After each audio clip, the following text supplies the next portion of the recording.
Coração Peludo.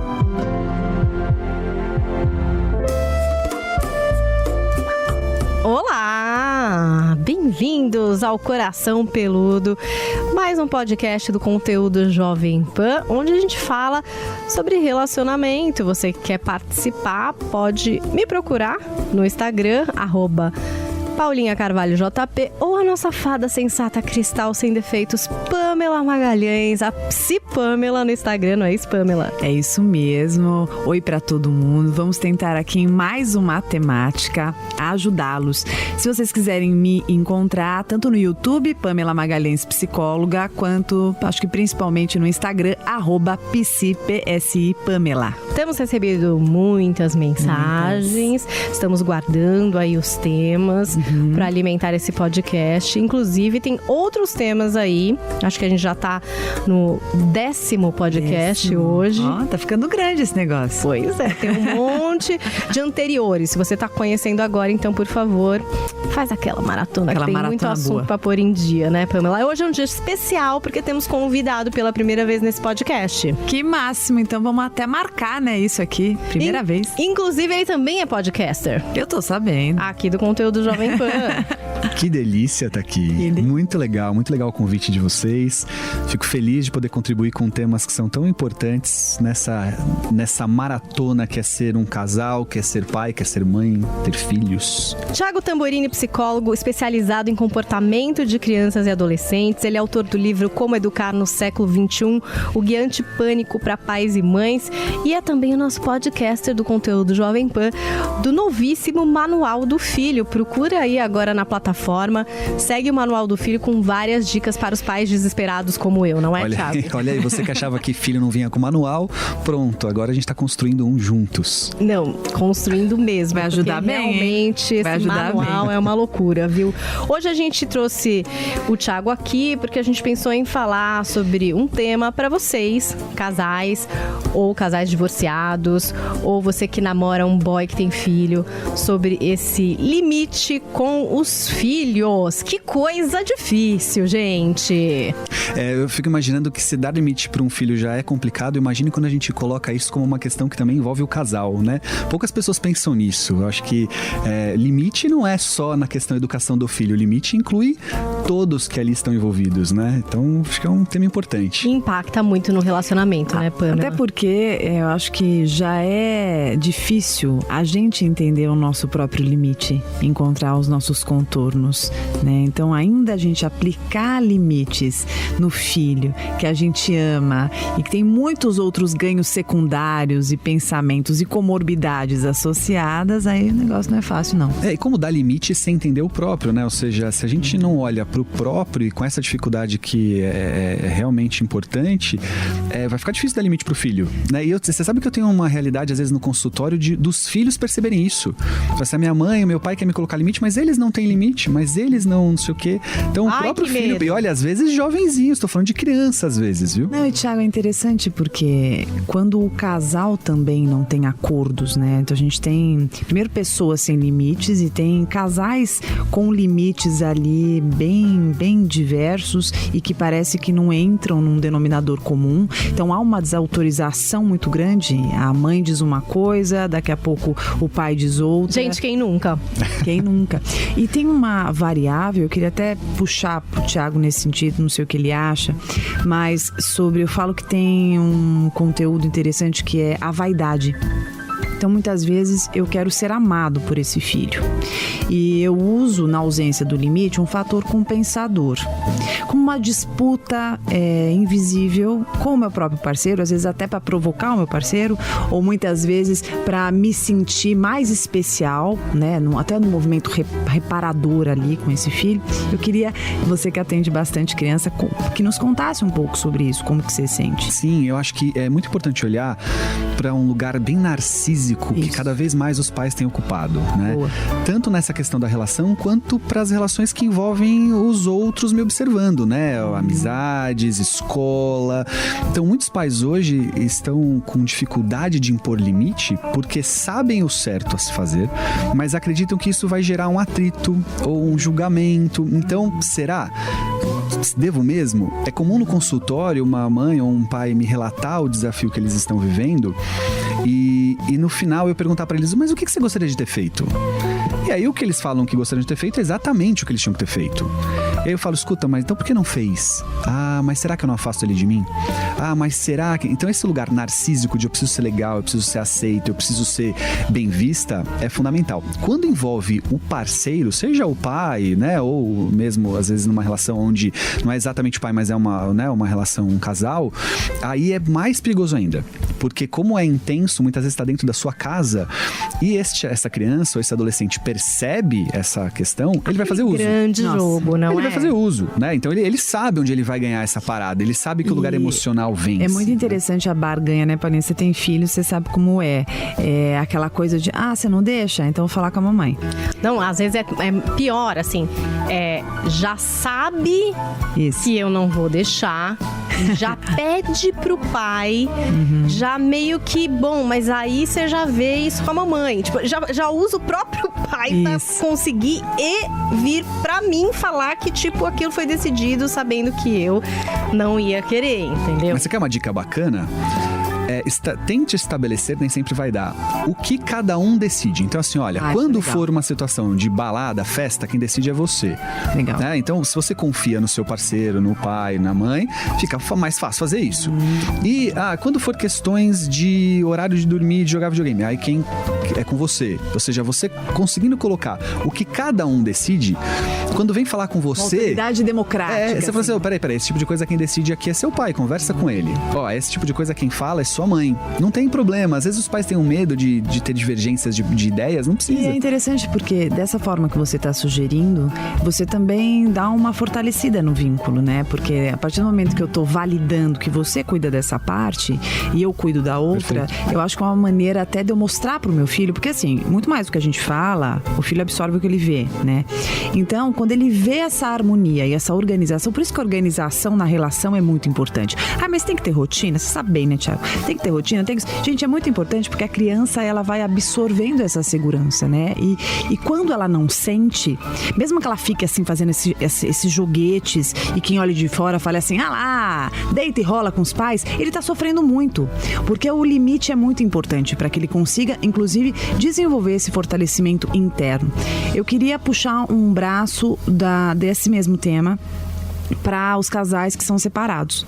Porque quando a gente pensa na separação, esse argumento que você usou anteriormente de que, mas eu vou dizer não para ele, eu fico tão pouco tempo. Né? A culpa entra muito forte, eu acho que quando o casal se separa. Ou aquela questão assim, quando ele vai para casa do pai, lá só tem coisa legal, porque ele vai no final de semana, então lá é só passeio, é só diversão. Na minha casa que é cobrança de lição, na minha casa que é cobrança de dormir cedo, isso acontece muito. E a criança muitas vezes vai associando também. Eu falo que às vezes o pai ou a mãe tá achando que tá muito legalzão, né? Eu nunca brigo com ele. Como você briga, como você é chato. Mas, na verdade, não tá percebendo que neste primeiro momento parece ser interessante. Mas mais tarde, o Porto Seguro vai acabar não sendo esse lado. E aí, aí o negócio vai enroscar. Eu tô dizendo isso porque eu percebo muito no meu consultório. Eu não atendo criança, atendo casal, família, adulto, principalmente.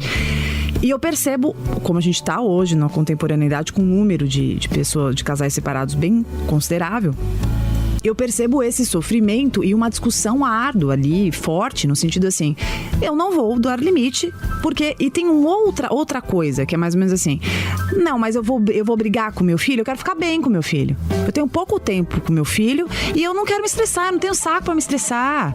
Eu quero ficar bem, depois eu vejo.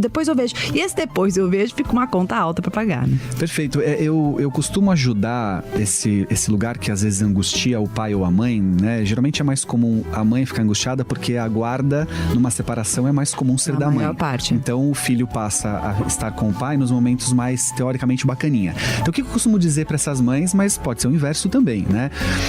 Saiba o seguinte, num primeiro momento, uma criança ou um adolescente vai sim valorizar muito esse lugar do bacaninha, né? Mas não demora muito para ele perceber que o bacaninha também muitas vezes é aquele que pouco importa, Isso. que pouco está conectado. Isso. E rapidamente se transforma numa relação onde aquele que cuidava, aquele que colocava limite, aquele que se importava era quem realmente estava comigo, queria o meu bem, me educou. E não demora muito não, eu tô dizendo assim, fase ali por volta dos seus 18, 20 anos de idade, quando a adolescência já toma um outro lugar, eu começo a ouvir no consultório, né? Ah, mas eu tive, seja lá um pai ou uma mãe, né? O lado oposto, lá eu nunca tive limite, lá eu podia qualquer coisa, lá eu não sabia se realmente estava comigo. Esse é o recado que se passa nessa fala. E aí é interessante porque ao mesmo tempo que escutar isso pode causar uma espécie de um conforto, por exemplo, para essa mãe, para este filho acaba não sendo muito legal e para este pai acaba também não sendo muito legal, porque mais tarde, como você bem disse, a gente começa a ver por alguns sintomas desse jovem o quanto esse excesso, né, ou melhor, essa falta, eu ia falar o excesso de liberdade, né, essa falta de limite acaba sendo internalizado por ele como uma espécie de desamor. Porque falta de cuidado. Isso. Como tem aquele livro do saudoso Samitiba Querido, Quem Ama Educa, que você deve conhecer. Sim. Uma bíblia, né, na tua vida. Mas o limite, né, assim, todas aquelas broncas que a gente leva do nosso pai, ou todo aquele, né, aquela chamada, aquilo serve justamente para nos alertar do que realmente é importante, para a gente conseguir desenvolvendo nossos valores e tal. Então, para a gente tomar cuidado e tentar equilibrar e não entrar muito nessa disputa também, que eu vejo muito essa história, mas essa competição, já com seu pai, é só final de semana, né? Eu ia falar, é muito difícil também esse diálogo, né, com o filho, porque a gente tá falando de pais que, por exemplo, pegam e criam uma situação muito legal e muito divertida, mas talvez de poucos limites. Isso. Eu acho que também existe uma outra situação de pessoas que saem um pouco de cena, por exemplo. E aí, às vezes a criança ou o jovem questiona isso, né, pra parte que fica, aí pode ser mãe ou pai, né? E o que dizer, né? Dizer o que a respeito disso, né? Lá você tem muita liberdade, mas aqui você não tem, né? Que tipo de coisas podem ser ditas e que tipo de coisas a gente pode evitar para não interferir? Porque acho que quando se separa, aí se estabelece a relação pai e filho, mãe e filho, né? Você não tem mais o casal. Mas essa relação, como preservar, entendeu? Porque é difícil. Tipo, a mãe sempre, por exemplo, pode ficar chateada. Se no pai é só zoeira, só viagem, só não sei o quê, a mãe vai falar, pô, também, né? Olha aqui, filho, eu só fico com essa parte chata. É legal falar isso? Ou nem precisa falar isso? Vamos evitar falar isso? Preserva essa relação dele com o pai ou dele com a mãe que é mais ausente ou é só da curtição.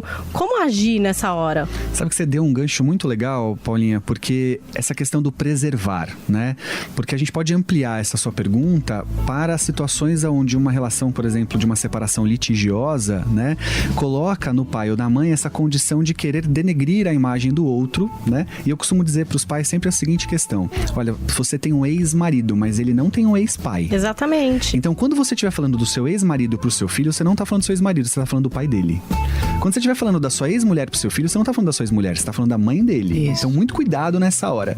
E é complicado para alguns casais entenderem que, por pior que seja esse pai ou esta mãe, se você conseguir preservar a imagem, principalmente quando o assunto é com criança, porque o adolescente já começa a perceber, mas a criança ainda precisa ter uma fantasia que seja uma fantasia de proteção, daquele lugar de proteção, cuidar, de heroísmo, de perfeição, para construir ela enquanto self mesmo.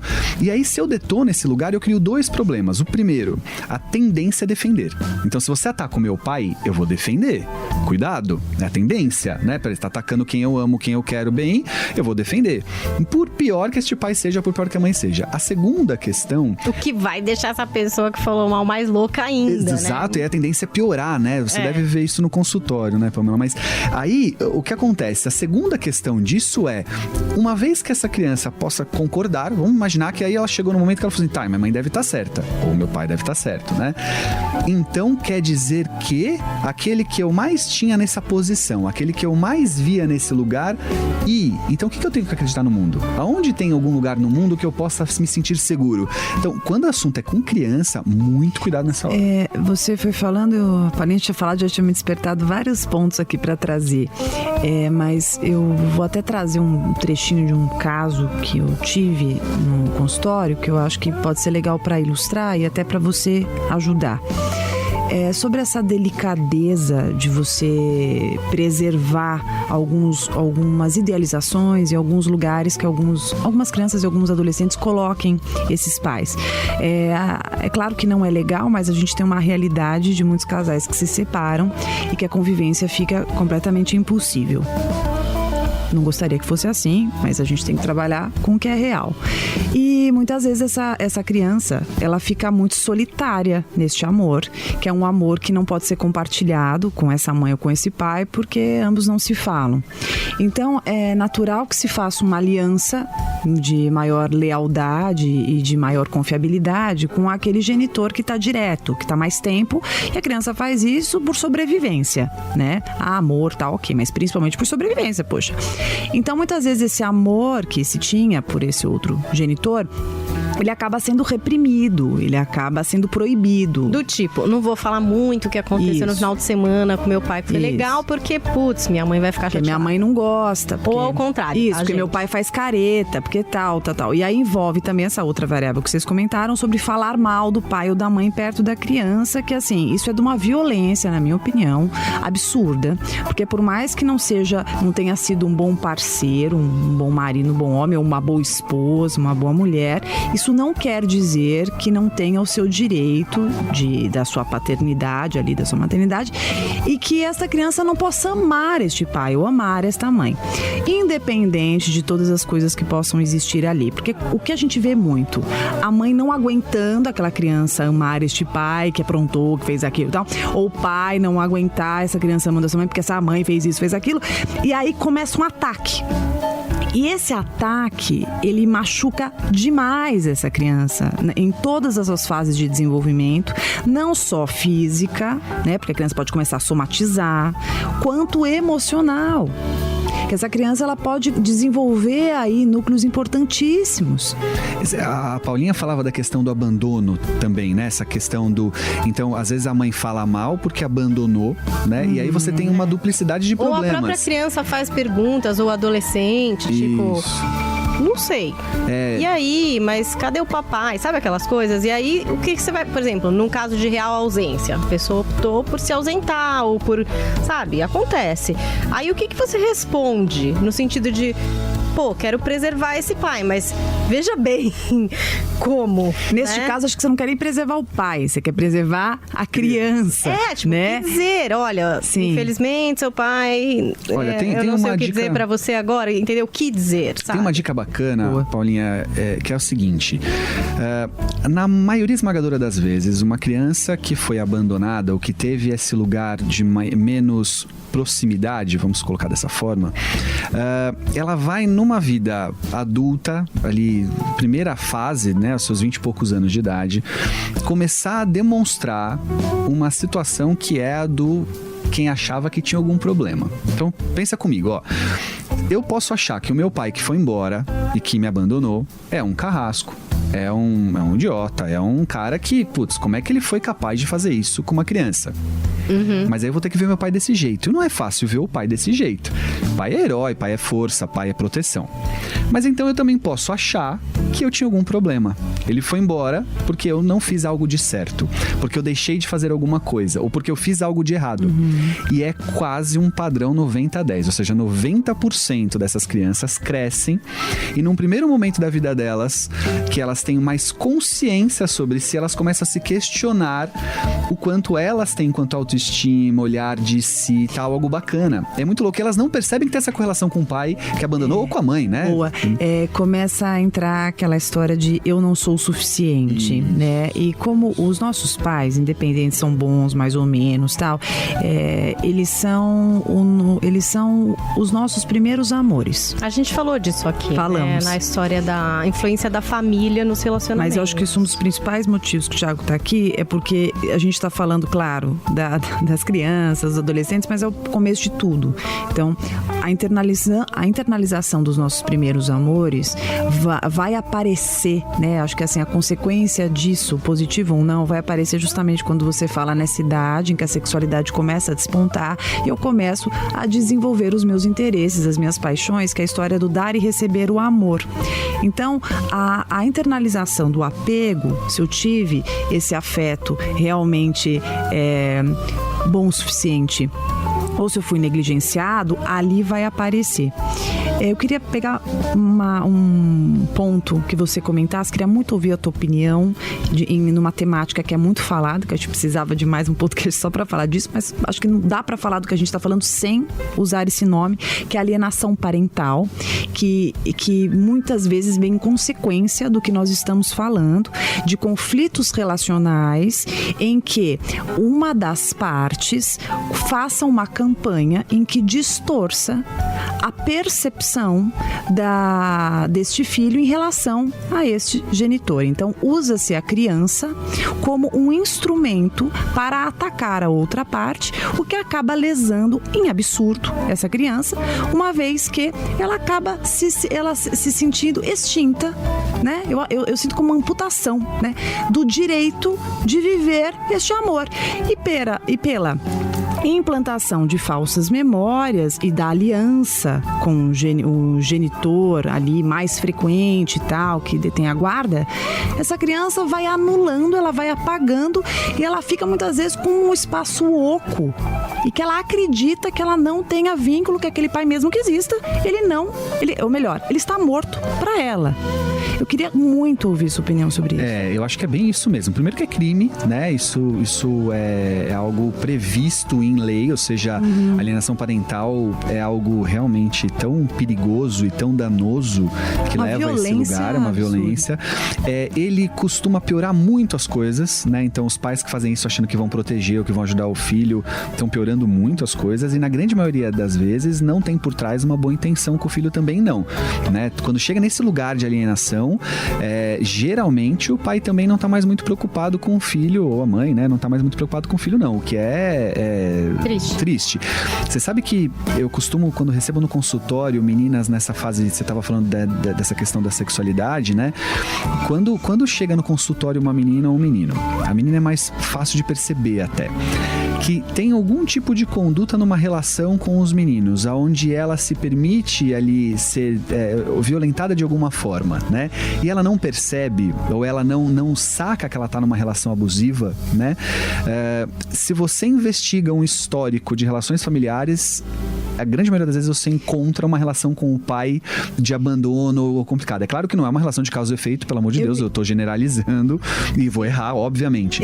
Mas é muito comum isso acontecer. Eu ia te perguntar se quando você recebe, uma curiosidade minha aqui, porque eu não atendo criança e adolescente, quando você atende esses perfis que tiveram uma questão de alienação, por exemplo, um afastamento do pai, o abandono e tal, você percebe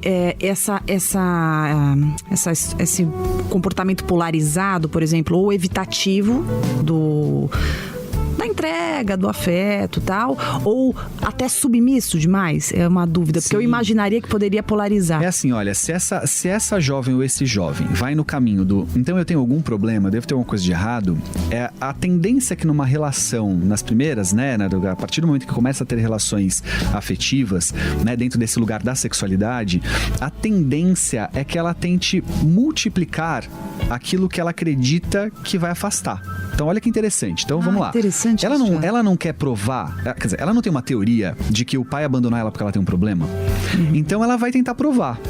E aí é na relação com outros meninos que ela vai tentar provar isso. Então ela cria relações que geram muitas vezes um certo atrito, aonde ela vai materializar a certeza dela de que ela tinha algum problema. Então ela chega no consultório dizendo assim, eu tenho algum problema, Thiago, porque todo menino que eu me relaciono me trai, todo menino que eu me relaciono abandono, é violento comigo, deve ser eu, porque não é possível, né? Ou o contrário, né? Então assim, ninguém me quer, ninguém gosta de mim, ninguém me aceita, porque sem perceber criou uma relação evitativa. Agora o menino não tá de fora disso, tá? A relação do menino acaba sendo uma relação onde, na teoria de que ele tinha algum problema, não é possível que o pai foi embora ou a mãe foi embora, sendo que eles eram pais e mães. Ele deve ter sido largado porque ele tinha algum defeito de fabricação.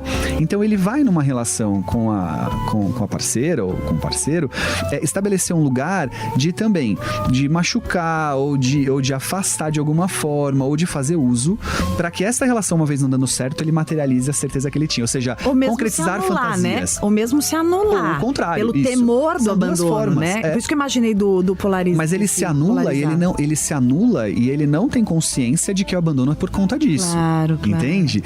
Jamais ela vai chegar, então, ou uma ele repetição claro. para confirmar a crença, né? Isso. E aí o processo terapêutico com essa adolescente ou esse adolescente é mostrar para ele que ele tá replicando um mecanismo onde o intuito dele é profetizar uma profecia, né? E acho mais complicado ainda, eu acho que ainda quando foi abandonado e tem uma história assim que é factível, esse pai abandonou, claro que é péssimo, né? Eu acho que tem um desfecho, mas quando esse pai ele foi alienado, essa mãe foi alienada e essa criança, esse adolescente foi privado de viver essa relação, acho que é mais conflituoso, porque em alguma instância psíquica isso deva existir, e mais pra frente isso pode reverberar. Mas você imaginou uma criança que chega na fase, um adolescente, né, criança que chega na fase adulta e percebe que aquele afastamento que ele acabou comprando a ideia não deveria ter acontecido e que foi por conta da mãe ou do pai que criou isso? Eu tenho dois problemas. Então agora eu passo a acreditar que a minha mãe é uma carrasca e eu achava que ela que era a solução, né? E me afastei do outro. Ou seja, é um trauma danado, assim, né? Bom, a gente tá falando aí de situações de separação, de divórcio. E aí, depois disso, normalmente a gente tem também a constituição de novas famílias, né? Onde um é o pai ou é a mãe e o outro é uma parte externa que tá entrando, né? Pra esse núcleo. E eu acho que aí provoca muitas dúvidas. Imagino que nos nossos ouvintes que estejam passando por isso, ou que observem amigos ou dentro da família, porque realmente é uma situação difícil, diferente, que tem muito a ver com limites, né? Eu acho que o tema aqui do programa que a gente pôs foi o limite com os filhos. O limite com os filhos dos outros, né? Que são um pouco seus, não sei, que eu vou dar ordens, não vou. Eu acho super delicada essa situação dessas novas famílias. Eu pegando esse gancho que você está falando, uma dúvida que eu tenho aqui, que eu vejo várias situações acontecendo no consultório, é o momento de apresentar, né? Então, um casal, né, que ele, enfim, se separa, este homem começa a namorar uma mulher. Que momento, né? Porque eu sempre penso que a gente precisa ter muito cuidado, muita, de novo, delicadeza, sensibilidade e responsabilidade sobre o momento que eu entenda que esse relacionamento não quer dizer que ele vai durar a vida inteira, gente, mas assim, eu percebo quando um relacionamento ele tá um pouco mais firme, ele tá um pouco mais consistente, é sério mesmo, a gente tá namorando, né? Então a gente, assim, os amigos se conhecem, as coisas estão acontecendo, e aí eu entendo que há um maior comprometimento vincular e faz sentido eu apresentar aqui, essa é minha filhinha, esse é meu filhinho. Porque eu tô vendo muitos casais, Thiago, eu queria ouvir de você isso, Paulinho, não sei o que você acha, mas assim, apresentando numa rapidez, sabe? E assim, a criança tem 8 anos e já conheceu 5 namoradas do pai num período de 1 ano e meio. Não é só do pai não, gente, da mãe também. 4, e já levou pra casa o cara. Então assim, eu não sei se eu sou meio antiga, eu queria ouvir de você, mas quando eu escuto isso, eu vejo até uns casos que eu confesso que eu vejo que deu certo, mas eu ainda, isso me assusta, eu me preocupo, eu acho que não preserva a criança, cabecinha pode dar um nó. Queria escutar de você. Tem 3 regrinhas importantes para que, inclusive, você aumente a chance de dar certo, porque você quer que dê certo. Todo pai ou toda mãe que apresenta um novo parceiro tá na expectativa de dar certo, né? Então, a primeira regrinha é não subestimar a possibilidade, né? A condição condição do seu filho, na idade que for, de aceitar. Porque muitos pais já partem do princípio que não vai aceitar, de que, meu Deus, é que vai criar um trauma e tal. Não, ele tem condições. Ou seja, então, a primeira regrinha é que ele acha que tá tudo bem, gente. Isso. A primeira regrinha é calma, que ele tem condições de ver. A segunda regrinha é que, para que esta condição seja mais facilmente acessada, você vai precisar fazer isso de um jeito que considere as emoções dele. Isso. Certo? E considerar as emoções é ciúmes, que filho tem ciúmes de pai e mãe, você imagina quando entra uma outra pessoa nessa parada. E é justo, né? Os pais querem negar esses ciúmes, eles acham que é estranho. Como assim é estranho o seu filho tá com ciúmes? Não é estranho, é óbvio, né? Tem ciúme de cachorro, gente, não vai ter de uma nova parceira, né? E de pai e mãe, como você falou. Gente, e é uma adaptação, né? Entende? É uma Chega em casa agora e pega no colo a cachorrinha da minha filha. Você vai ver os ciúmes que ela tem de ter outra pessoa com aquela cachorrinha. Você dirá o papai dela, a mamãe dela, tá? Então, considere as emoções dessa criança. Ciúmes, raiva, cuidado. Você vai achar que a raiva é um problemaço e tal. Não é não. Ela pode ter raiva dessa nova relação aí do tipo, o que você tá levando meu papai aí? Quem é esse boca? É minha mãe e tal. Tudo bem, né? Considere essa emoção também. E a terceira emoção comum é a do medo do abandono. Isso. Ou seja, peraí, deixou a minha mamãe, será que não vai me deixar? Deixou meu papai, será que não vai me deixar? Né, Thiago? Do meu lugar ser ameaçado. Caramba. Peraí, se a mamãe... Eu não imaginava que ele poderia sair de casa ou que ela poderia sair de casa e ter outra pessoa. Então pode me abandonar também. Então se você considerar essas três emoções como válidas, como possíveis e como honestas, vai ajudar muito. Porque aí você vai ouvir, você vai conseguir acolher, né? E aí a terceira regrinha é a forma dessa apresentação. Então você falou muito bem, Pamela, quando você diz assim, tem uma segurança com essa relação, né? Você já tá imaginando que ela vai migrar para um lugar legal, que você... Tá bom, você não tem certeza, ninguém tem. Sim. Mas pelo menos a ideia mais de segurança sobre isso.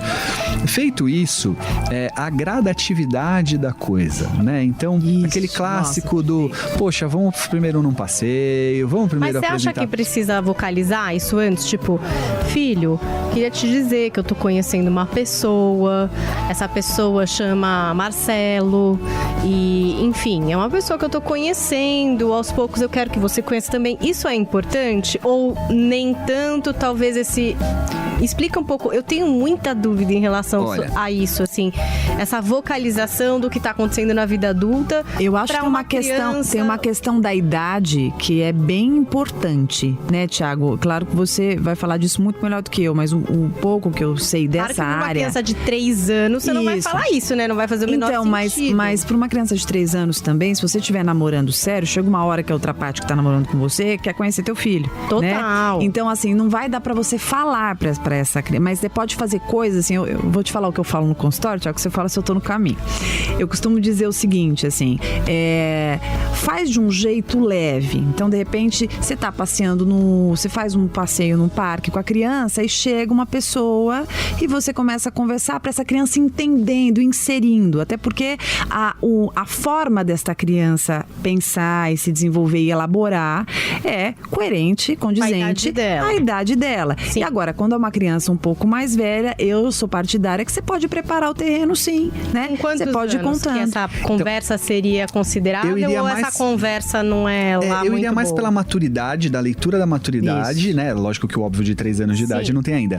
Mas tem, às vezes, com 10 anos de idade já dá pra fazer, às vezes não. Você vai ter que ter uma leitura mais cuidadosa desse filho. Lembrando que já um adolescente, ele já é menos bobinho. Cuidado pra você não passar de idiota também, né? Aí vai passar cartão, vai passar no débito, vai passar essa vergonha no débito ou no crédito, né? Então a ideia é que você também não subestime a capacidade do seu filho de perceber o óbvio. Mas essa coisa do anunciar tem que ser cuidadosa, porque senão você gera uma ansiedade prévia que não precisava. Tá. Então, se anunciar muito próximo da coisa acontecendo, já tá, não sei o quê, porque você imagina eu virar pra minha filha agora e falar assim, olha, daqui 1 mês você vai tomar uma vacina. Deus me livre. Eu fiz o mês dela um inferno, né? Então a gente tem que tomar um cuidado também de não gerar uma ansiedade. ansiedade desnecessária. É que eu acho e que é você uma precisa linha estar muito tênue, seguro. né? Assim, desculpa te interromper, mas é uma linha tênue entre, assim, não gerar ansiedade e também não contar. Porque tem gente que não conta. De repente aparece ali. Então, acho que contar perto, mas contar, porque de um jeito que você entender, de acordo com a maturidade, pra criança não chegar lá e se sentir traída. Que isso? Lógico. Você Chegou não uma comentou pessoa antes. aqui, quem que é essa Isso é pessoa? tão ruim quanto você né? imagina. Se já é uma idade onde não dá mais pra você fazer esse esquema, tipo, encontrou num parque, encontrou num shopping. Olha, o amigo, se já não dá mais nessa idade, já percebe, Claro. vai no óbvio de, Isso. vamos lá, claro, vamos Vamos jantar preparar, aqui vamos com essa jantar, pessoa, tal, você vai conhecer uma pessoa legal, vamos Mas ver tem um segredinho aí que talvez feche com um laço essa caixinha dos 3 mandamentos aí, que é o seguinte: você, pai e mãe, tá muito seguro de que você pode ter um outro relacionamento, de que você não tá cometendo um crime, porque tem às muito pai e muita vezes mãe tem que acha que tá um fazendo sentido errado. de autorização, né? Isso que eu ia Vamos falar. ver se Você esse não meu precisa filho autorização do seu vai deixar eu namorar essa pessoa. Você não precisa dessa autorização. Você pode comentar sobre Até isso? porque o Você papai... pode comentar sobre isso? O quê? Isso é tão real. O meu filho... Olha, gente, vou contar... Ai, não posso contar isso, mas enfim. Tem uma pessoa que eu conheço, que é da minha família, que é uma pessoa muito mais velha e que falou assim: pai, eu saí com uma pessoa, adorei, foi o máximo, tal. Aí no dia seguinte, ligou, tá? Essa pessoa ligou pra essa outra, dizendo assim, a pessoa tem 50 anos. E tinha sido super legal. Que não vai continuar porque os filhos não querem. Não aceitam. Porque os filhos não deixam. E a gente pensando, criança, adolescente, qualquer idade que seja, o que você acha sobre isso? Meu filho não deixa. Meu filho não te apresenta, você tá 1 ano e meio. Meu filho não vai aceitar. Meu filho não quer. Pelo amor de Deus, Sabe o que eu fala. acho perigoso? Não sei. Veja se isso é perigoso ou não. Tipo, você apresentou, né? Aí, eu não sei, a curiosidade, né? Você chegar e falar: e aí, o que você achou? O que você achou dele? Sabe assim? Tipo, aí oi, o amiga. filho fala: Oi, amiga. nossa, eu achei péssimo. Sabe? Pode acontecer, né? E fazer campanha contra, inclusive, né? Se Então, sentir isso esse é poder. entregar a chave, tipo, você tem a Total. chave da minha porta. Total. Fala aí o que você achou, porque agora vai pautar meu universo. Não pode, né? Imagina. Não pode. A né? gente falou disso no começo. absurdo isso. É um lugar narcísico, ou seja, eu preciso ser aceita pelos meus filhos e eu não posso, portanto, Boa. negar que eles têm uma atuação sobre as minhas escolhas. Ou seja, e se eu namorar com esse cara, ele não foi, eu não sou bem vista por namorar com ele. Então, filho, tudo bem? O que vocês acharam? E aí eu perco totalmente a minha posição e meu lugar de pai e mãe. Perfeito. E pior, se a gente vai falando de jovens, né, de crianças e adolescentes nessa condição, eu não educo ele para uma realidade da vida, porque numa realidade da vida existe uma condição natural aonde sim, algumas pessoas terão sobre mim esse lugar do faço independente de como você enxerga isso, né? Inclusive nas relações. Nas né? relações, Ué, você gosta de mim, mas eu não gosto de você. Eu gosto do seu melhor amigo, Isso, querido. E eu isso. vou namorar com ele. Ou, e é isso, nossa, né? como vida a é Pamela assim. deve ver isso toda hora no consultório dela, né? Ou tipo, você gosta de tal coisa na relação, mas eu não. E ponto final, não é porque você quer que eu devo fazer. E Mas é ponto final. difícil pros Sim. pais, Então, né? só que esta criança ou adolescente que viveu uma relação onde nem o pai e a mãe mandavam no sentido de Isso. eu é que faço minhas escolhas, como ele vai aprender Da a fazer as próprias? autoridade, né? Porque isso é uma confusão Loucura. muito grande. Quando você dá essa força para um filho, né? O que você achou, né? Acho que tem formas de se fazer isso. Você pode pegar a opinião, você vai sentir, inclusive, não precisa nem perguntar, né? Você vai perceber. Se foi legal. se não Agora, foi. eu preciso deixar bem claro, assim, e também o filho tem que ter uma confiança comigo, um vínculo de entender que se esse cara não for legal com meu filho, eu não vou ficar com ele, né? Então, uma coisa é assim, não gostar porque não quis, porque não é do time que eu torço. Então ele é palmeirense ou São Paulino, então não. Então tem que tomar cuidado com o lugar que a gente dá, o quanto a gente reforça. Senão você vê um monte de reizinho, né? Nossa, Claro, isso é demais. Um monte de rei achando que manda. Claro. Quantas vezes eu já vi no consultório, como eu não atendo, às vezes o filho tá esperando, minha secretária tá lá com a criança na sala de espera, daqui a pouco minha secretária não consegue segurar que a criança quer bater na porta, mãe, vem embora, quero ir embora, tô com fome. Quer dizer, não tá respeitando. Você vê muito isso, Thiago, assim, essa coisa do desrespeito. Acho que a questão que a gente falou da separação, do sentimento de culpa, as compensações completamente aí desmedidas. Você quer ver um desrespeito clássico que eu acho que você vive também na sua realidade dentro do consultório? O não aceitar que tem horas que papai e mamãe, seja o casal é o pai e a mãe, ou né, um terceiro, Sim. um parceiro nessa história, uma parceira, não aceitar que tem horas que ele não faz parte. né? E os pais isso não é entenderem que muito tudo bom que bem. você tá falando. Tem horas que não faz parte. Primeiro que, olha... Não é de criança. Eu vou falar uma coisa Não vai pra você. dormir na cama, gente. Isso, Dormir na cama, que drama. Você quer ver um exemplo? Ó, olha que legal. Então, Olha que legal. Eu vou provar através de teoria da psicologia, ok? Não é achismo, não. É o seguinte, ó. Pra construção saudável da sexualidade de um indivíduo, é importante que naquela fase do Édipo ali entre 8 e 10 anos de idade, ele crie fantasias. É importante que ele crie fantasias sobre a sexualidade, principalmente papai e mamãe. Então, por exemplo, aquele quarto em que eu não tenho acesso é um lugar de fantasia. É um lugar de não. E é um momento onde eu vou entender que eu não posso tudo e que eu preciso deslocar o meu olhar pro mundo. Então é assim, opa, peraí, quer dizer que mamãe não é minha? Mamãe... né? Mamãe... Ih, peraí, mamãe e mulher são duas coisas diferentes? Fantásticos. Caraca, mamãe e mulher são duas coisas diferentes. Então, peraí, mamãe é minha, mas mulher não. Maravilha. Então eu preciso olhar pro mundo, porque a mulher tá no mundo, não tá dentro deste quarto. E vice-versa, papai também. Deixa eu te fazer uma pergunta. Sobre essa coisa que ela falou do deitar na cama, eu queria saber sua opinião sobre o deitar na... 3 perguntinhas, em que você vai conseguir condensar tudo. Queria saber do deitar na cama, queria saber sobre trancar porta e queria saber de banho com a criança. São 3... e mais uma. Queria saber sobre beijo na boca da criança. Essas 4 questões. Seguinte, colocando por partes aí nessa história, talvez o mais fácil seja beijo na boca. Tá. Né? Boca é um lugar de erotização desde que nasceu. Quando ele mamava, ele estava num lugar de erotização. Veja, não é de sexo, né? É de erotização, é diferente, mas é um lugar de zona de prazer. Sim. Ele vai passar por outros, depois o controle do esfíncter, por exemplo, e assim por diante. Então, nesta hora, quando você beija na boca, você tá confundindo um pouco as coisas desta criança, que quando perceber que boca e beijo na boca é um lugar de erotização, ela se perde com isso. Então, enquanto ela é criança, ela não tá sacando. Mas ela vai lembrar que ela beijava na boca da mamãe, na boca do papai. E quando ela entrar no lugar de erotização desse beijo na boca, isso vai desorganizar bastante. Então, sou absolutamente contra beijo na boca de papai, mamãe e filhos. Eu não puxei à toa, né? Lógico que eu queria falar. Eu penso essa coisa do beijo na boca, que até já foi a conversa entre amigas, assim, de amigas minhas de acharem um absurdo essa minha opinião. E a opinião mesmo aqui, podcast posta opinião, né? É verdade. Eu acho o seguinte, a minha maior preocupação, além dessa que você falou, que eu assino embaixo, é que a criança, quando ela a criança, obviamente, pequenininha ali, inocente, ela tem uma dificuldade muito grande de entender o quanto este beijo na boca de um tio, de um pai, de um amiguinho, pode ser malicioso. E se ela entende que isso é um gesto de carinho, porque eu já escutei muitas pessoas falar, mas é um gesto de carinho, perfeito, é inocente. Mas é com você que ela tem carinho. Se ela associa que isso é um movimento de amor, de carinho, quando ela tá lá na casa de um amiguinho e tem uma pessoa que ela tem carinho, porque tá sendo agradável, mas não é bem intencionada e tenta fazer esse movimento, ela pode fazer isso, se expor e perder completamente a autopreservação. E alguém pode se aproveitar disso. Claro, então, perfeito. eu fico pensando como o beijo na boca de criança pode vulnerabilizar, né? Ainda mais um vulnerável. Se é possível que a gente possa fazer uma frase dessa. Perfeito. Essa Então, é uma assim, preocupação, sou categórico. né? E olha, vou dizer mais ainda se eu não convenci.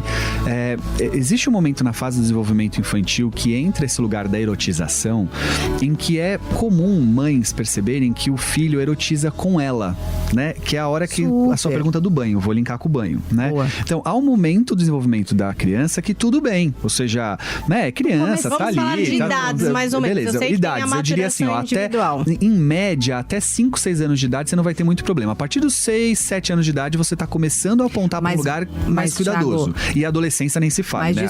desculpa eu entrar aqui, mas assim, vai depender muito também do desenvolvimento, porque... individual da criança. Isso. Tem crianças que demoram mais para entrar numa coisa de... Existem outras comorbidades no contexto inteiro que acabam até erotizando essa criança de maneira precoce. Se você vê criança mais nova do que isso, que já no banho que os pais têm esse hábito de já começar a uma curiosidade que ela já tá pontuando. Eu acho que a curiosidade da criança, quando ela falar, o que é isso daqui? Eu falo um nome e tal, ela já tá mostrando que esses recursos dela estão sendo habilitados, e aí entra a palavra que você usou muito bem. Ela pode ser desorganizada. Pode, totalmente. Então, mas é uma questão de percepção do olhar da criança que isso... Então, você falou, os próprios pais, as próprias mães percebem. Percebem, porque vai chegar um momento que esta criança que dava beijinho na boca, que tomava banho junto, vai olhar num lugar de erotização dessa mãe no primeiro momento. E vice-versa. Até então, ela não tem... Era um banho, faz parte do tava desenvolvimento. passando shampoo, tava lá. E mesmo a mãe que não toma banho, tal, é comum às vezes chegar no consultório mães angustiadas com filhos nessa fase de 8, 9 anos de idade, que fala assim, Thiago, eu tenho quase certeza que ele tava estimulando o pênis em mim, me abraçando. Ele ficava no meu colo e eu senti que ele teve uma ereção e aí ele tava gostando disso, né? Acontece o seguinte, quando ele entrar na fase da castração, aqui dentro de um olhar mais psicanalítico da palavra, né?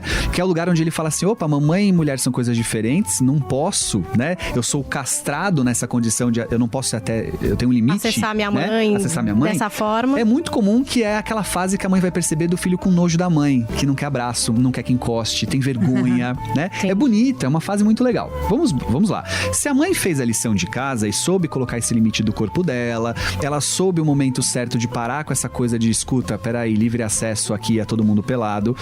A forma com que ele vai lidar com isso é natural. Ele vai ter vergonha e falar, nossa, ai meu Deus, teve uma vez que eu olhei pra minha mãe, e tal, e tudo bem, segue a Isso vida. vem, Thiago? Isso vem na cabeça? Vem, as crianças lembram depois.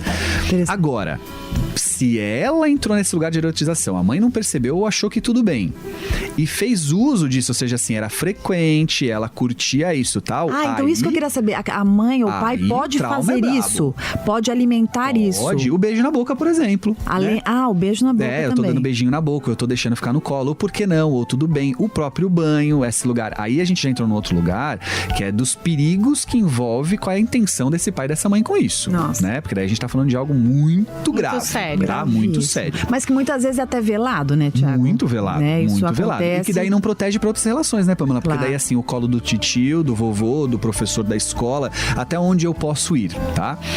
A questão de dormir junto, ou seja, o acesso livre acesso à cama dos pais. Escuta, você tá me falando de um dia que ele ficou com febre e que você quis deixar mais pertinho? Esse aconchego, né? Depois, com o adolescente, ele não vai querer, aproveita.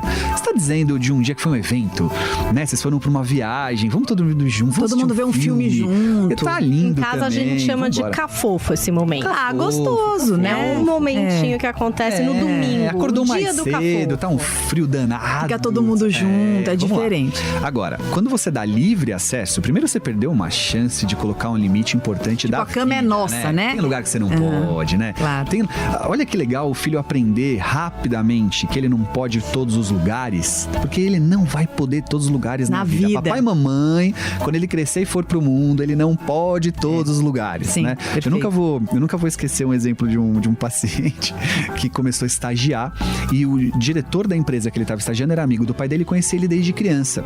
E aí, ele, em uma ocasião, com aquele diretor ali, ele fazia um horário diferente, porque como ele estava fazendo faculdade, ele tinha que tirar uma dúvida. E aí, ele viu o diretor lá, tava todo mundo almoçando, porque o horário dele era diferente, o diretor estava na sala dele, o diretor amigo do pai, conhece ele desde criança, não teve dúvidas, ele pegou o papel e foi até a sala do diretor. Aí chegou no diretor e falou assim, escuta, desculpa, tudo bem? Oi, Ana. Então, isso aqui eu preciso carimbar ou eu posso entregar assim? E aí ele me contando que esse diretor olha pra ele, muito sério, vira o papel pra ele de novo e fala assim, olha, dá uma olhada no que você tá me perguntando. Reflete se é pro diretor da empresa que você trabalha que você tem que perguntar isso. E se você achar que sim, você volta. Mas eu tenho quase certeza que você vai pensar 2 vezes se é comigo que você tem que falar isso. Ele ficou uma bigorna no peito, ele ficou envergonhado, ele se sentiu mal, ele chegou no consultório falando que escroto que é esse cara, tal. Nossa, eu ia ficar pensando, gente, que viagem, eu usei alguma droga? Então, mas esse cara eu ia ter pensado melhor, né? É verdade, tem alguém ouvindo razão. a gente agora falando assim, nossa, mas qual é o problema desse cara falar, né? Que maldoso, era um estagiário. Eu achei ele bom tava que ele educando, falou. ele falou assim, amigão, você acha que você entra na sala do diretor da empresa assim, cara? Não é assim que funciona. Ou seja, o filho precisa aprender que ele não pode ir todos os lugares. E olha que exemplo bacana, a cama do papai e da mamãe, quarto fechado. Né? E você falou de porta trancada. Eu queria saber da porta trancada, como é isso? Porta trancada, quando você não puder errar. Acho que você entende o que eu quero dizer com isso, né? Ou seja, você tá num ato. Precaução, vamos trancar se essa abrir, porta. não vai ser legal? Tranca. Sim. Agora, em todos os outros, você é pai e mãe, você pode ter a condição de falar que não e mesmo com a porta destrancada você não vai entrar. Mas você acha ela interessante fechada? tô falando até pelo simbólico da coisa. O fechada. Trancada em momentos que a gente sabe quais, mas o trancada, o fechada sempre mostrando isso. Deve. Porque eu te perguntei isso, porque eu acho um tema importante para quem estiver escutando, porque eu entendo a cama, na minha visão, como um lugar de privacidade, um lugar de intimidade, um lugar em que o casal vive a sua cumplicidade, a sua sexualidade, e não acho só para a criança, mas para o próprio parceiro, para ele se sentir respeitado. E para a sexualidade do casal também ser preservada. Porque tem um braço aqui que eu acho que complementa o que você está falando, que aí é bem a minha área, que eu vejo muitos pais usando esse filho, colocando e reforçando a ideia dele ficar na cama. Pra evitar a intimidade. Pra evitar a intimidade. Então, assim, a gente não namora faz tempo. Porque o fulaninho sempre tá aqui, tadinho, não dorme. E tal. Eu sempre digo, assim, a gente não pode esquecer que a criança, ela é uma esponja, ela tem uma capacidade de absorver os nossos pedidos por amor. Absurdamente, violentamente. Então, se a criança percebe, tem uma aliança maior com a mãe, percebe que essa mãe não tá conseguindo, eu dei o exemplo da mãe, tá? Podia ser o pai também. Não tá conseguindo viver essa intimidade com o pai, tá com uma dificuldade, que é importante que ela fique lá, a criança vai ter dor de barriga toda noite, vai ter insônia, vai ver monstro, né, espírito todas as noites, e vai pro quarto e vai deitar ou do lado grudado de quem tem aliança, ou no meião, né? Que eu acho que é, assim, a maior prova da muralha que se faz. E o quanto isso, né, Tiago, é negativo, obviamente, na sexualidade do casal, mas também no inconsciente deste parceiro que se sente rejeitado, que pode atrapalhar tanto. Queria que você comentasse sobre isso. O vínculo com a criança. Claro. Né? Ou seja, é importante, tão importante quanto a criança entender que tem momentos que ela não tem acesso, ela entender que tem momentos que é só ela, certo? Ou seja, claro. Essas duas coisas são sempre fundamentais. Pro parceiro também. Tá. Ok? Então, parceiro, é o seguinte, seja você pai da criança ou não, tem horas que eu tô pra você, eu tô com você e você tá pra mim e eu tô pra você, beleza? Beleza. Assim como filho, tem horas que eu tô pra você, tem horas que você tá pra mim. Tudo bem, né? Mas se você não souber transitar entre as duas coisas, você rouba o espaço de um ou de outro, né? Um clássico, Pamela, você vive isso com certeza, é a mãe que se separou, ou o pai, ainda não tá namorando, então por que não dormir aqui na cama? Nossa, isso essa cama é enorme, deixa ele aqui. E tá passando por uma fase tão difícil, né? Que o pai tá longe e tal. Legal. Aí amanhã você arruma um namorado. Aí não pode mais. Nossa. Aí vai ficar muito mais difícil essa criança, esse adolescente, achar isso bacana. Porque você, peraí, até ontem esse cara chegar, essa caminha aqui tava uma delícia, tava seguro, quentinho, ainda tinha curtição, tá com a mamãe. Agora vem esse cara e me tirou daqui. E eu vou te falar uma coisa, aproveitando pra você que tá escutando a gente aqui. Gente, vamos tomar cuidado. Tô falando sem nem perguntar pro Tiago, porque eu tenho certeza, Tiago, que você vai concordar comigo, e a Paulinha também. Tomar cuidado com essa história de quando separa. Então, por exemplo, a mulher separou do marido e aí começa a virar pra esse filho, chamando esse filho de agora é o meu namoradinho. O homem da Ele é o casa. homenzinho da família. Ele é o homem da casa. Tem que dormir comigo porque eu não quero ficar sozinho. Fica aqui. Gente, por favor. É jeito de falar, é brincadeira. Não é uma brincadeira. Isso é muito grave. Você tá influenciando negativamente a identidade dessa criança, que obviamente te ama e que vai acatar isto e vai muitas vezes ficar sobrecarregada. Internalizar isso, né? Como uma responsabilidade. O pai também, viu, Paulinha? Minha namoradinha. E já né? e assim, já é uma fantasia o amor natural. da minha vida. Já é uma fantasia natural. O menino vai naturalmente fantasiar com a ideia de que a galera é o meio da casa. O papel do pai e da mãe é quebrar isso. Sim. E não incentivar. Isso. Agora, se ele faz isso, ele além de não quebrar, ele incentiva. E o da menina já é natural que ela se sinta de alguma forma desprotegida. Aí a mãe costuma fazer, sabe o quê?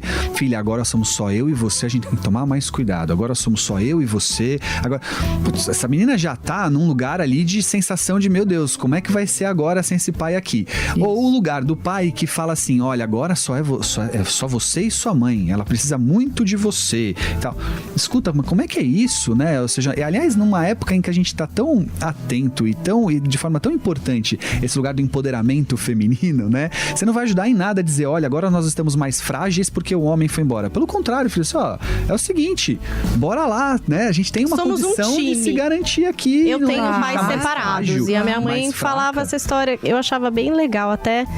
Uma vez eu dei um presente pra minha mãe e eu escrevi essa frase, porque eu achava uma frase muito legal. Ela falava, era eu, ela e a minha irmã. Nós somos um time. que vai funcionar, vamos lá. Somos um time, bola pra frente.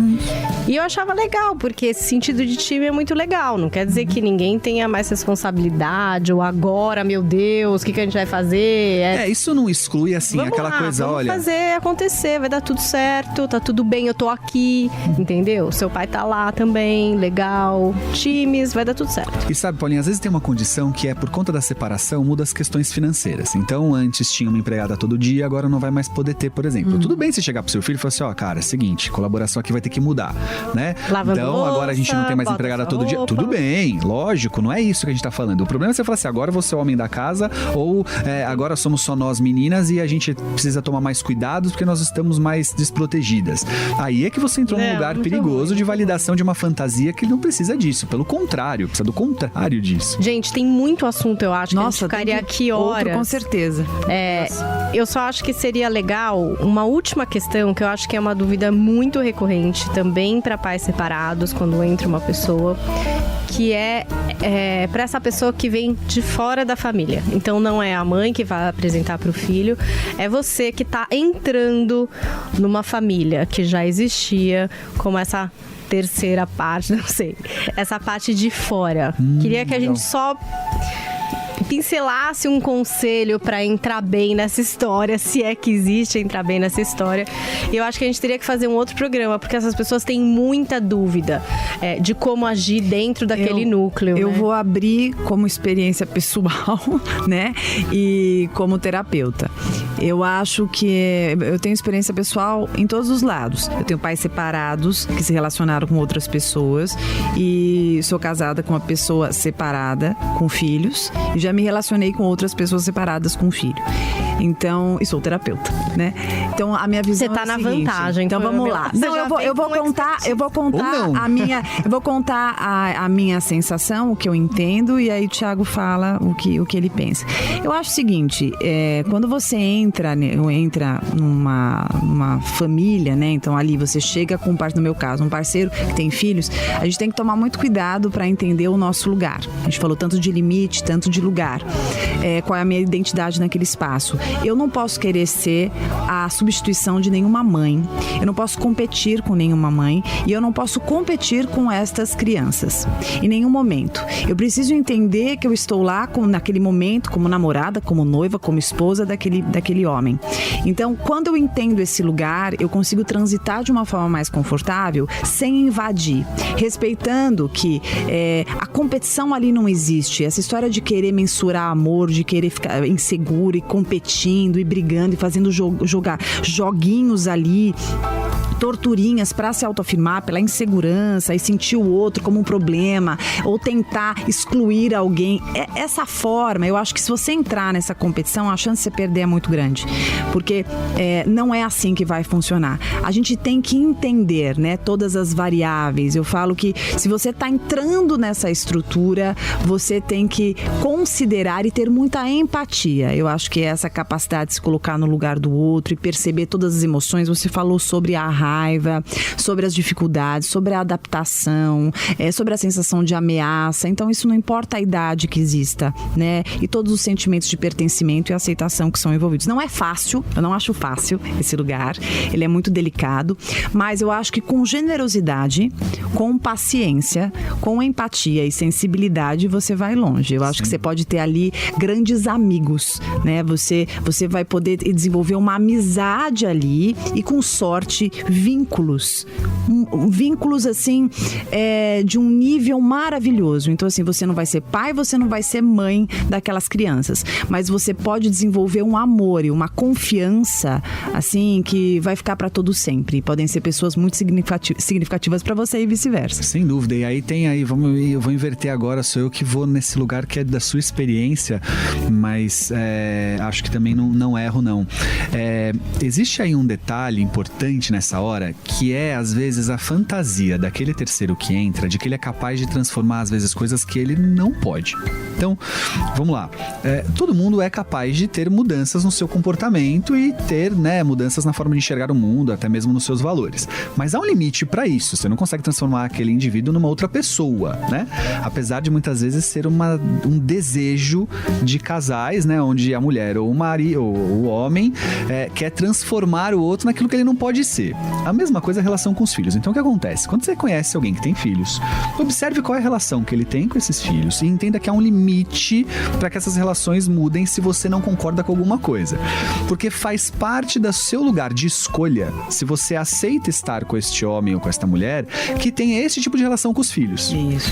É o pacote. Agora, você entrar nessa relação, não concordando com o tipo de relação que ela é. Querendo ditar regras. Desconsiderando o fato de que essa relação já acontece há anos e você que chegou agora, e de que ela tem uma dinâmica que provavelmente, com 10 anos de terapia, ela não mudaria tanto assim, e você querendo mudar, vai dar pau. Com perdão da palavra, não vai dar certo. Então, é lógico que você vai poder, diante daquilo que você enxerga como algo que não é bacana, ajudar, transformar, no tempo certo, com a sua experiência. Por isso que a humildade é importante, né? Por isso que a humildade, quando você entra, é importante. Porque tem coisas ali que você não vai mudar, não te compete. Exato. Né? Você está entrando ali, você não tem essa missão. Você não tem, inclusive, essa obrigação. Isso não é da sua responsabilidade. Você tem que respeitar. Você pode tomar algumas atitudes se você tiver acordado com a parte ali que lhe cabe e a pessoa te dá esse aval. Então, aí você olha, então vou pedir pra você cuidar do meu filho hoje à tarde, se tiver que, dá um limite, você dá, e tudo bem. Ele tá sobre ali a tua responsabilidade de uma criança, tudo bem. Você vai ali dizer, não pode, vem aqui, faz isso, faz aquilo, mas eu acho que tem limites ali. Por isso que estou te falando que eu acho que a maturidade emocional é muito importante, para conseguir transitar sem invadir. Inclua no pacote da balança onde você vai pesar, né? O que você aceita como coisas que não é o que você gostaria, mas ok, vamos lá, né? Porque não vai ser perfeito. E o que você coloca como condição de que isso pra mim não dá numa relação.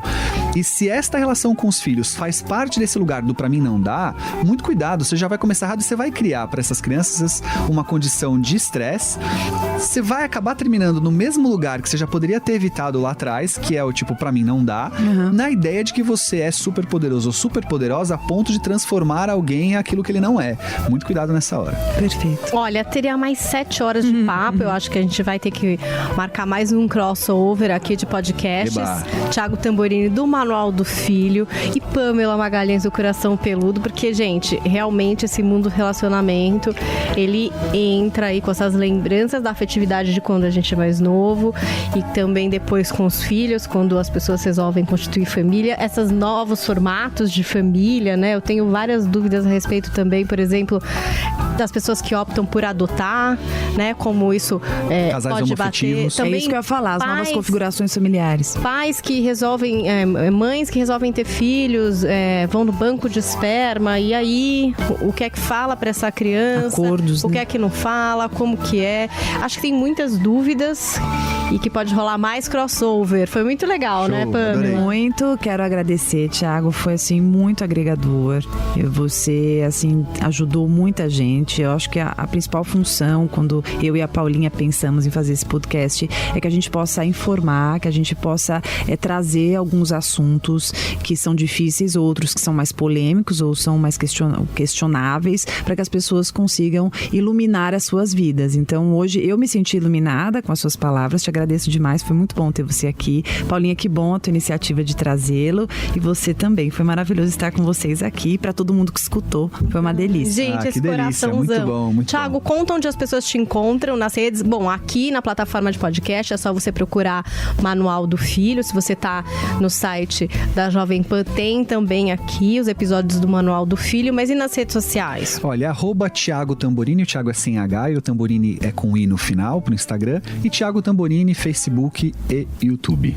Tá dado o recado, curtam também o Manual do Filho e o nosso Coração Peludo. Sigam mandando suas perguntas. Se você ficou com alguma dúvida em relação ao assunto de hoje, manda pra gente nas redes. Eu no Instagram, @PaulinhaCarvalhoJP, a Pamela, @PsiPamela. Diga, Pamela. Não, eu ia falar isso que eu esqueci. Quem quiser conhecer meu trabalho, no @PsiPamela, PSPamela, e no YouTube, Pamela Magalhães, psicóloga, tem um material lá que pode ajudar ajudar. Muito bem, até o nosso próximo Coração Peludo. Coração Peludo.